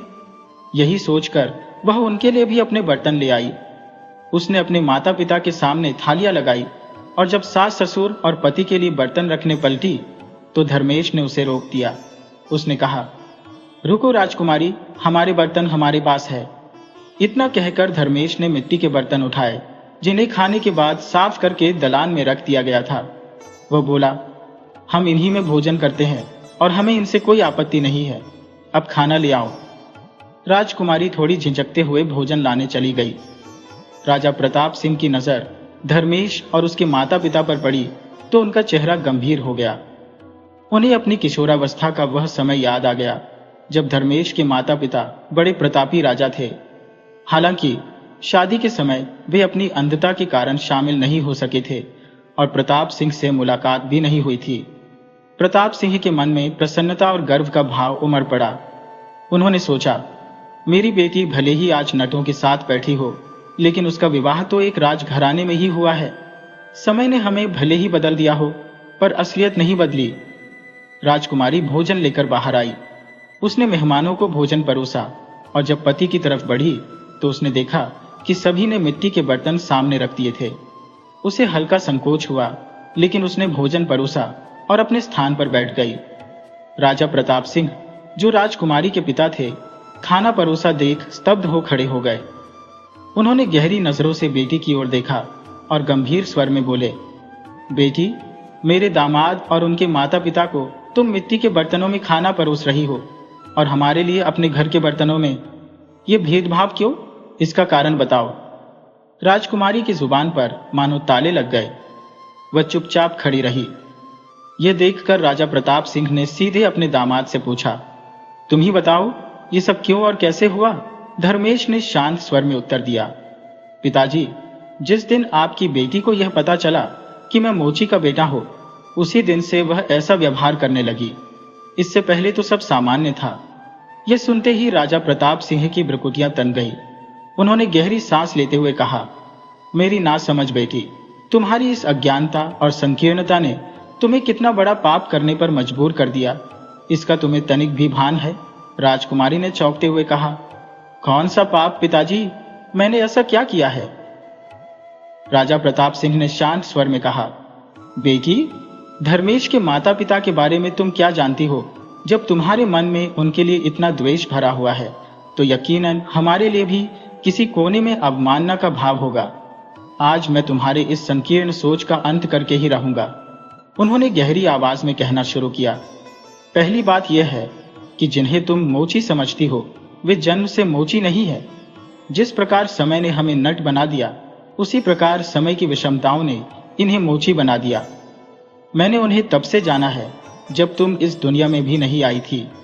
दूसरी बात, तुम्हें याद होगा, मैंने तुम्हारी शादी के लिए एक शर्त रखी थी कि जो मेरी शर्त पूरी करेगा उसी से तुम्हारा विवाह करूंगा, क्योंकि मैं जानता था कि राजा गरीब हो सकता है, अमीर कंगाल हो सकता है और व्यापारी सड़कों पर आ सकता है, परंतु समय को पहचानने वाला और हर परिस्थिति में अपने कर्तव्य को निभाने वाला व्यक्ति ही सच्चे सुख का अधिकारी होता है। इसीलिए मैंने तुम्हारे लिए धर्मेश जैसा पति चुना जो मेरी अपेक्षाओं पर खरा उतरा। और बेटा, यह सिर्फ संयोग नहीं बल्कि नियति का खेल है कि धर्मेश केवल मोची का बेटा नहीं बल्कि राजवंश का हिस्सा है। अब तुम्हारी इस सोच ने हमें भी नीचा दिखा दिया है। हम अपनी आजीविका के लिए सड़कों पर तमाशा करते हैं। तुम्हारी मां नाचती है, तुम्हारा भाई ढोल बजाता है और मैं करतब दिखाता हूँ। ये सब करने के बाद भी हमारा सम्मान इनसे कम नहीं है। और तुमने इनके लिए मिट्टी के बर्तन लाए तो हमारे लिए क्या सोच रखा है? कहो बेटी, आज तुम्हारे इस व्यवहार का उत्तर दो। राजा प्रताप सिंह की बातों ने राजकुमारी को भीतर तक झकझोर दिया। उसकी आंखों से पश्चाताप के आंसू बहने लगे। वह अपने सास ससुर के चरणों में गिर पड़ी और फूट फूट कर माफी मांगने लगी। उसने अपने पति से भी हाथ जोड़कर कहा, मुझे माफ कर दीजिए, मैंने बहुत बड़ी गलती की है। आपने मुझे जो स्नेह और अपनापन दिया, मैंने उसका कभी मूल्य नहीं समझा। अब मैं आपके हर रिश्ते को पूरे दिल से स्वीकार करती हूँ। धर्मेश और उसके माता पिता ने राजकुमारी को सच्चे दिल से माफ कर दिया। इसके बाद राजकुमारी ने अपने पति और सास ससुर के साथ बड़े स्नेह और आदर से रहना शुरू किया। उनके दिन अब खुशियों से भर गए। दोस्तों, यह कहानी हमें सिखाती है कि जीवन में बाहरी आडंबर नहीं, बल्कि दिल का स्नेह और सम्मान ही सच्चा सुख देता है। अगर आपको हमारी यह कहानी पसंद आई हो तो हमारे चैनल को लाइक, सब्सक्राइब और शेयर करना ना भूलें। राधे राधे।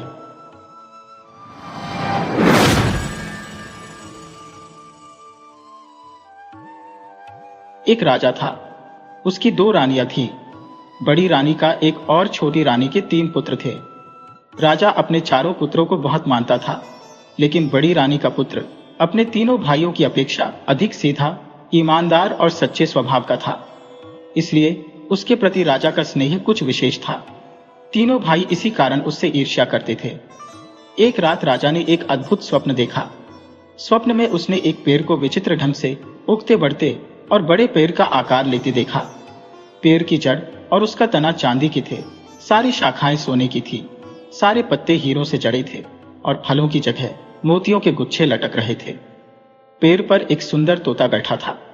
तोता जब प्रसन्न होता तो पेड़ खिला खिला रहता था। तोते के उदास होते ही पेड़ भी मुरझा जाता।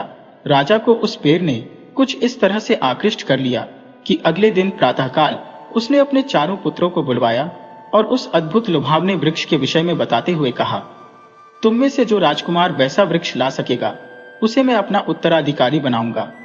इस काम के लिए उसने राजकुमारों को 2 वर्ष का समय दिया।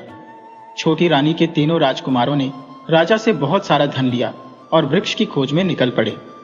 चलते चलते उन्हें एक ऐसा नगर मिला जहां सोने चांदी का काम करने वाले बहुत सारे कारीगर रहते थे। वे तीनों वहीं ठहर गए और कारीगरों से सोने चांदी का पेड़ बनवाने में लग गए। पिता से कुछ पैसे लेकर बड़ा राजकुमार भी भाइयों के पीछे पीछे आ रहा था। तीनों राजकुमारों ने मौका देखकर उसे कुएं में धकेल दिया। संयोगवश एक चरवाहा पानी पीने के लिए वहां रुका। उसने कुएं में रस्सी डालकर राजकुमार को निकाला। राजकुमार ने उसका धन्यवाद किया और अपने भाइयों की करतूत बताई। उसने अपने पिता के विचित्र स्वप्न के विषय में भी बताया। चरवाहे को राजकुमार से सहानुभूति हो रही थी। उसने बताया, यहां से कुछ दूर आगे एक जंगल है।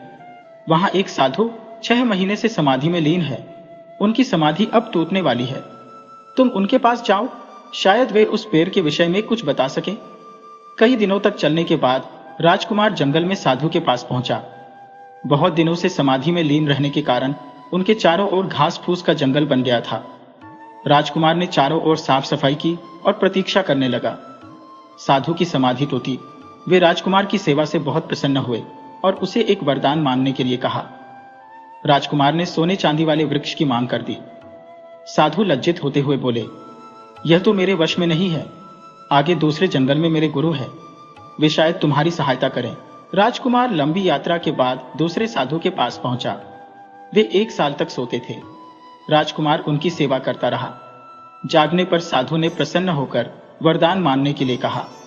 राजकुमार ने उनसे भी वही वृक्ष मांगा, लेकिन इन साधु महाराज ने भी खेदपूर्वक अपनी असमर्थता जताई।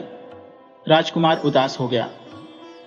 साधु ने उसे ढांढस देते हुए कहा, आगे के जंगल में मेरे गुरु हैं, उनमें दैवी शक्ति है, वे अवश्य तुम्हारी मदद करेंगे। तुम उनके पास चले जाओ। राजकुमार आगे बढ़ा। घनघोर जंगल में भटकते भटकते अंततः उसे तीसरे साधु महाराज भी मिल गए। वे भी राजकुमार की मनोकामना पूरी नहीं कर पाए, लेकिन उन्होंने उसे तरकीब बताई। सामने के मंदिर की तरफ इशारा करते हुए उन्होंने कहा, उस मंदिर के देवता की पूजा करो, देवता प्रसन्न होकर तुम्हें एक मणि देंगे। वह मणि तुम्हें पाताल लोक ले जाएगी। वहां ढेर सारी परियां रहती है, वे ही तुम्हारी मनोकामना पूरी कर सकती है। राजकुमार ने वैसा ही किया और उसे मणि मिल गई। मणि के सहारे वह पाताल लोक पहुंच गया। देवता की मणि देखते ही प्रहरियों ने द्वार खोल दिए। उस दिव्य लोक में कई परियां थी, जिनके अलग अलग महल थे। पहला महल चांदी परी का था। वहां सब कुछ चांदी का बना था। एक बड़े कमरे में चांदी परी सिंहासन पर बैठी थी। उसने राजकुमार का स्वागत किया और बोली, मैं तुम्हारी ही प्रतीक्षा कर रही थी। राजकुमार ने आश्चर्य से कहा, मैं तो अपने पिता की इच्छा पूरी करने के लिए यहां तक आया हूं। तुम्हें तो मैं जानता भी नहीं, अपनी कुछ विशेषता बताओ। चांदी परी ने कहा, मैं जब चाहूं चांदी की जड़ और चांदी के तने वाला पेड़ बना सकती हो। उसने पलक झपकते ही वैसा पेड़ बनाकर दिखा दिया। राजकुमार ने चांदी परी से कहा, तुम मेरी प्रतीक्षा करो, मैं बाकी परियों के महल भी देखना चाहता हूं। आगे बढ़ने पर राजकुमार ने एक सोने का महल देखा। वह सोना परी का महल था। प्रहरी ने उसे सोना परी के पास पहुंचा दिया। सोना परी ने भी चांदी परी जैसी ही बात कही। उसका विशेष गुण यह था कि जब चांदी परी पेड़ की जड़ और तना बना देती, तब सोना परी उसे सोने की डालियों से सजा देती थी। राजकुमार के विस्मय का ठिकाना नहीं रहा। सोना परी से आज्ञा लेकर वह आगे बढ़ा तो उसे हीरा परी और फिर मोती परी के महल मिले। वह बारी बारी दोनों परियों से मिला। जब चांदी परी और सोना परी पेड़ की जड़, तना और डालियां बना लेती, तब हीरा परी हीरे के पत्तों से डालियों को सजा देती थी और फिर मोती परी मोतियों के फलों से डालियां भर देती थी। अंत में राजकुमार तोता परी के महल में पहुंचा। तोता परी की विशेषता यह थी कि जब चांदी, सोने, हीरे और मोती से बना पेड़ तैयार हो जाता, तब वह एक सुंदर तोता बनाकर पेड़ पर बैठा देती थी। जब तोता प्रसन्न रहता, तब पेड़ सुंदर खिला खिला रहता था। तोते के उदास होते ही पेड़ भी मुरझाने लगता था। राजकुमार को अपनी मनोकामना पूरी होती लगी। वह सभी परियों को साथ लेकर मणि के सहारे पृथ्वी लोक पर वापस आ गया। राजकुमार ने मंदिर में देवता की मणि उन्हें लौटा दी और साधु महाराज को धन्यवाद देने गया। उसकी सफलता से साधु महाराज बहुत प्रसन्न हुए। उन्होंने राजकुमार को एक लाठी और एक रस्सी दी, जिससे जरूरत पड़ने पर वह रास्ते में परियों सहित अपनी भी रक्षा कर सके। साधु ने बताया कि लाठी और रस्सी की शक्ति से वह जब चाहे किसी को भी अपने पास बुला सकता था। वहां से आगे वह दूसरे साधु को भी धन्यवाद देने के लिए रुका। साधु उसकी पितृभक्ति से बहुत प्रभावित हुए और प्रसन्न होकर उसे एक विशेष कटोरा दिया, जिससे वह अपनी इच्छानुसार हजारों लोगों को स्वादिष्ट भोजन करा सकता था। अब पहले वाले साधु के पास जाना बाकी था। उनके पास पहुंचकर जब राजकुमार ने सारी बातें बताईं, तो साधु को विश्वास नहीं हुआ। उन्होंने सोने चांदी का बना पेड़ देखने की इच्छा जताई। राजकुमार के परियों से कहने भर की देर थी और पेड़ बनकर तैयार था। साधु की आंखें चकाचौंध हो गईं। उनके मन में लालच उत्पन्न हो गया। उन्होंने राजकुमार को आज्ञा दी, सभी परियों को यहीं छोड़कर तुम यहां से चले जाओ। राजकुमार को विवश होकर उनकी आज्ञा माननी पड़ी। कुछ दूर जाते ही अचानक उसे रस्सी और लाठी की याद आ गई। उसने दोनों से कहा, सभी परियों को साधु से छीन कर ले आओ। कुछ ही पल में सभी परियां राजकुमार के सामने थी। राजा ने वृक्ष लाने के लिए राजकुमारों को 2 वर्ष का समय दिया था। वह समय भी जल्दी ही पूरा होने वाला था। राजकुमार जल्दी जल्दी आगे बढ़ा। संयोगवश रास्ते में उसे उसके तीनों भाई मिल गए। वे सोने चांदी का पेड़ बनवाकर राजमहल को वापस लौट रहे थे। उन्होंने चालाकी से राजकुमार से सारी बातें जान ली। उनकी नीयत फिर खराब हो गई। चलते चलते उन्हें रास्ते में वही कुआं मिला। उन्होंने धोखे से राजकुमार को उसमें धकेल दिया और परियों के साथ राजमहल में वापस आ गए। अगले दिन तीनों भाई परियों को लेकर दरबार में आए। उन्होंने राजा के सामने परियों से रुपहला सुनहरा वृक्ष बनाने के लिए कहा, परंतु बहुत मिन्नतें करने के बाद भी परियों ने वृक्ष नहीं बनाया। वे पहले ही तीनों राजकुमारों के अपने बड़े भाई के प्रति दुर्व्यवहार से क्रुद्ध और दुखी थी। लेकिन राजकुमार भला कहां हार मानने वाले थे। सोने चांदी का जो वृक्ष वे कारीगरों से बनवाकर लाए थे, उसे उन्होंने दरबार में मंगवाया। राजा ने उसे देखा लेकिन संतुष्ट नहीं हुआ। उसने कहा, मैंने तो पेड़ को बनते हुए देखा था, बना बनाया नहीं, और फिर इस पर तो तोता भी नहीं है। उचित यही होगा कि हम बड़े राजकुमार के भी आने की प्रतीक्षा कर लें। उधर कुएं में गिरे राजकुमार को एक बार फिर उसी चरवाही ने बचा लिया। राजकुमार ने आभार व्यक्त करते हुए कटोरे की मदद से चरवाहे के परिवार सहित सारे गांव वालों को स्वादिष्ट भोजन कराया। फिर वह बहुत दुखी और उदास मन से राजमहल की ओर लौटा। उसके साथ न परियां थी, न पिता के स्वप्न वृक्ष को बनाने की क्षमता। राजमहल में प्रवेश करते ही उसे दरबार में हुई सारी घटना का पता चला। वह उसी समय पिता के पास गया और उन्हें अपने भाइयों की सारी करतूत बताई। उसने वादा किया कि अगले दिन वह दरबार में स्वप्न वृक्ष को बनते हुए दिखाएगा। लाठी और रस्सी की मदद से उसने परियों को अपने पास बुला लिया। अगले दिन वह उनके साथ दरबार में आया। परियों ने राजा के सामने रुपहला सुनहरा हीरे मोतियों जरा पेड़ बनाया। अंत में पेड़ पर सुंदर तोता भी आया। राजा प्रसन्नता से गदगद हो उठे। उन्होंने राजकुमार को अपना उत्तराधिकारी घोषित कर दिया।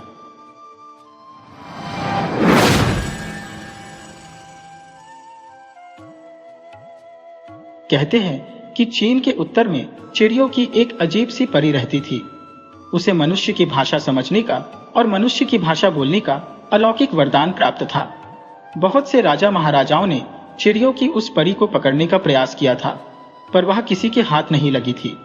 यहाँ तक कि बड़े बड़े राजकुमारों से लेकर छोटे छोटे मंत्रीगणों तक ने समय समय पर अपना अपना भाग्य आजमाया था। उन्होंने देश विदेश के एक से एक अनुभवी बहेलियों को उधर भेजा, अथवा वे स्वयं उसे पकड़ने गए थे, पर इस प्रयत्न में किसी को सफलता नहीं मिली थी।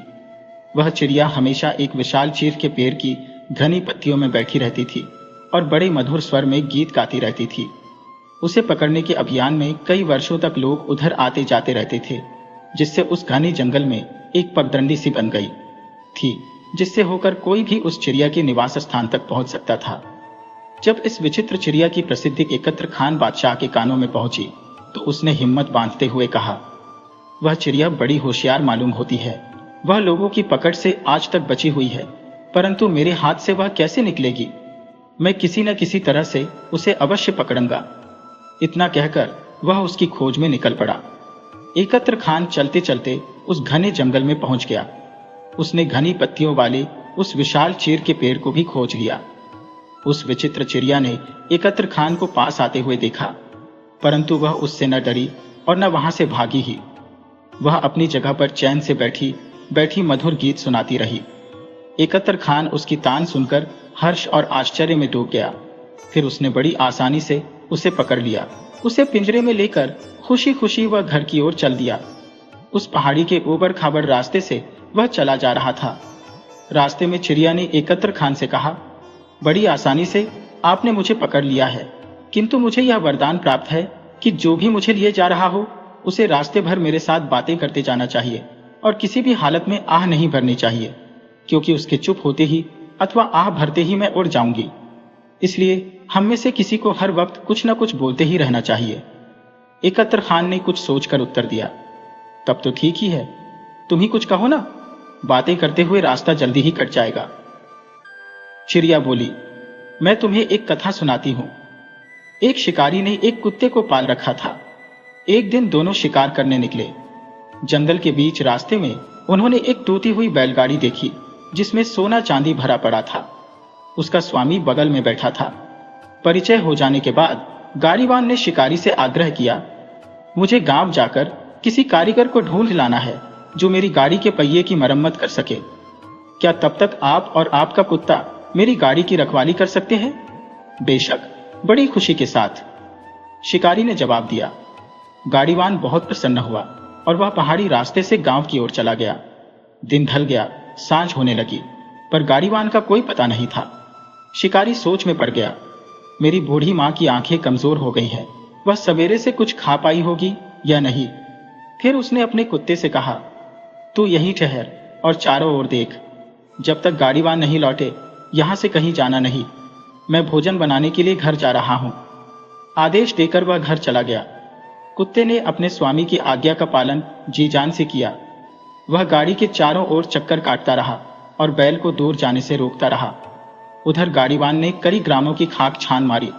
तब कहीं जाकर करीब 12 बजे रात्रि में उसे एक कारीगर मिला जो गाड़ी को बना सकता था। जब वह लौटा तो उसने देखा कि शिकारी तो चला गया है, परंतु उसका कुत्ता उसकी जगह पर गाड़ी की रखवाली कर रहा है। इससे वह बहुत प्रसन्न हुआ। गाड़ीवान ने कुत्ते को कुछ चांदी की छड़ें देकर उसे घर भेज दिया। वह स्वामी भक्त कुत्ता चांदी की छड़ों को लेकर जब घर पहुंचा और अपने स्वामी के चरणों में रख दिया, तब उसे देखकर शिकारी क्रोध में आकर उससे बोला, मैंने तुझे गाड़ी की रखवाली के लिए छोड़ा था, उलटे तूने उसकी चांदी की छड़ों को चुराया है। इतना कहकर शिकारी ने डंडा लिया और कुत्ते को इतना मारा कि वह मर गया। एकत्र खान से रहा न गया। उसने आह भरते हुए कहा, कितना बड़ा बेवकूफ था वह शिकारी, उसने ऐसे भक्त कुत्ते की जान ले ली। अच्छा, तो तुमने आह भर दी। इतना कहकर चिड़ियों की परी उड़ गई। भला मैं इस प्रण को कैसे भूल सकता हूं। एकत्र खान ने अपने आप को दोषी ठहराया। वह जंगल की ओर जाने वाली पगडंडी पर मुड़ पड़ा। दूसरी बार भी उसी पुराने चीर के पेड़ पर से उसने चिड़िया को पकड़ा। लौटते समय रास्ते में चिड़िया ने एक अन्य कहानी सुनानी आरंभ की। बहुत दिन हुए, एक गांव में एक औरत रहती थी। उसने एक बिल्ली पाल रखी थी। एक दिन वह कुएं से पानी लाने गई। उसका नन्हा सा बच्चा पालकी में सो रहा था। औरत ने बिल्ली को बालक की रखवाली का भार सौंपा और कुएं की ओर चली गई। बिल्ली पालकी के अगल बगल में घूम घूम कर मक्खियों और मच्छरों को बार बार भगाती रही। ऐसे ही कुछ समय बीत गया। फिर एकाएक दरवाजे के पीछे से एक बड़ा सा चूहा निकलकर बच्चे को काटने के लिए लपका। बिल्ली गुर्राती हुई उसे पकड़ने लगी। जब तक वह उसके पीछे भाग रही थी, तब तक एक दूसरा चूहा बिल से निकला और सोते हुए बालक के कान को काट खाया। उसकी पीड़ा से बालक जोर से चिल्लाया। बिल्ली पीछे की ओर दौड़ी और देखते देखते दूसरे चूहे को दरवाजे के पीछे दबोच दिया। इसके बाद वह बालक के सिरहाने बैठकर उसके लहूलुहान कान को जीभ से चाट चाट कर उसके दर्द को कम करने की कोशिश करने लगी। इतने में औरत पानी लेकर लौटी। उसने बिल्ली को बालक का कान चाटते हुए देखा। तब वह बहुत गुस्से में आ गई। वह बोली, मैंने इस बिल्ली को बालक की रखवाली के लिए छोड़ा था, परंतु इस दुष्ट ने तो उलटे इसके कान ही को काट खाया है। यह कहते कहते वह बिल्ली पर टूट पड़ी और उसे मार मार कर उसका काम तमाम कर दिया। किंतु थोड़ी देर बाद जब उसकी नजर दरवाजे के पीछे मरे हुए चूहे पर पड़ी, जिसके मुंह में बालक के कान का टुकड़ा पड़ा था, तो वह पश्चाताप करती हुई बोली, मैंने इस आज्ञाकारी बिल्ली को मारकर बड़ी भारी गलती की है। यह सुनते ही एकत्र खान पुनः आह भरते हुए चिल्लाया, यह तो बहुत बुरा हुआ। इस बार भी वह अजीब चिड़िया अपने पंखों को फड़फड़ाती हुई पुनः उत्तर दिशा की ओर उड़ गई। इस प्रकार एकत्र खान को तीसरी बार भी उत्तर की ओर जाना पड़ा। उसने चिड़िया को उसी चीर के पेड़ पर से पकड़ा। उसे लेकर वह उसी जानी पहचानी पहाड़ी की टेढ़ी मेढ़ी पगडंडी से घर की ओर चला जा रहा था। इस बार भी चिड़ियों की परी ने उसे एक मनोरंजक कहानी सुनानी आरंभ की। एक बार एक भीषण सुकाल पड़ी। वर्षा न बरसने से घास पात तो सूखा ही, साथ साथ नदी नाले भी सूख गए और जगह जगह पर जमीन में दरारें हो गईं। भूख प्यास से बचने के लिए अरावी नाम के एक आदमी ने अपना घर छोड़ दिया। झुलसने वाली धूप में बहुत दूर निकल गया। प्यास से उसका कंठ सूखने लगा, पर पानी कहीं दिखाई नहीं दिया। इस हालत में वह कुछ और आगे गया कि प्यास के मारे वह बेहोशी की हालत में आ गया। पास में एक चट्टान थी। वह उसी के नीचे लुढ़क कर मौत का इंतजार करने लगा। एकाएक टप टप टप टप की ध्वनि उसके कानों में आई। उसने उधर देखा तो खुशी से उछल पड़ा। उससे कुछ ही दूर पर चट्टान के दर्रे से पानी की बूंदें टपक रही थी। वह तुरंत अपने कठोते में पानी की बूंदों को एकत्र करने लगा। जब उसके काठ का बर्तन पानी से भर गया, तब उसने उसे मुंह से लगाया ही था कि एक कौवा उड़ता हुआ आया और अपने डैनों से कठौते को झटका देकर सारे का सारा पानी उड़ेल दिया। अब तो अरावी क्रोध से लाल हो गया। उसने कहा, दुष्ट कौवा, तुमने स्वर्ग का दिया हुआ मेरा पानी उड़ेल दिया। फिर उसने एक पत्थर उठाया और एक ही निशाने में कौवे को जान से मार दिया। कौवा कुछ ही दूर जाकर झाड़ियों में गिरा, लेकिन कौवा जहां गिरकर भरा था, उससे कुछ ही दूर पर एक बड़ी चट्टान की जड़ से पानी का एक सोता बह रहा था। प्यासे अरावी ने उस सोते का पानी जी भर कर पिया, परंतु वहां से जाने से पहले वह अपनी गठरी लेने के लिए पुनः उस स्थान पर आया जहां वह बेहोशी की हालत में पड़ा था। अब उसकी प्यास बुझ चुकी थी, इसलिए उसका मन शांत गया था। गठरी उठाते उठाते उसकी नजर एकाएक उस चट्टान के ऊपर उस दरार पर पड़ी जहां से पानी की बूंदें टपक रही थी। ऊपर उसने जो दृश्य देखा उसे देखता ही रह गया। चट्टान के ऊपर एक जहरीला सांप सो रहा था और उसके मुंह से विष की एक एक बूंद टपक रही थी। उसने आह भरते हुए कहा, ओह, मैंने करीब करीब विष पी ही लिया होता, परंतु उस बेचारे ने मेरी जान बचा ली। उसका बड़ा आभार मानता हूं। इतना कहते कहते उसकी आंखों से आंसू की धारा बहने लगी। बेचारा कौवा, अपनी जान देकर उसने दूसरे को जीवनदान दिया था। एकत्र खान ने आह भरते हुए चिड़ियों की परी से कहा, आपने फिर आह भर दी। अच्छा, अब मैं चली। इतना कहकर वह विचित्र चिड़िया तीसरी बार उत्तर की ओर उड़ गई। मैं हारा। सचमुच इस अजीब सी चिड़ियों की परी को पकड़कर बंदी बनाना आसान काम नहीं है। यह कहते हुए एकत्र खान खाली हाथ अपने महल को लौट पड़ा।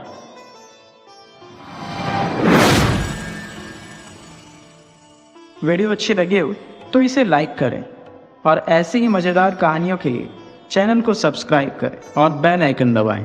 ज़्यादा से ज़्यादा अपने दोस्तों को शेयर करें। धन्यवाद।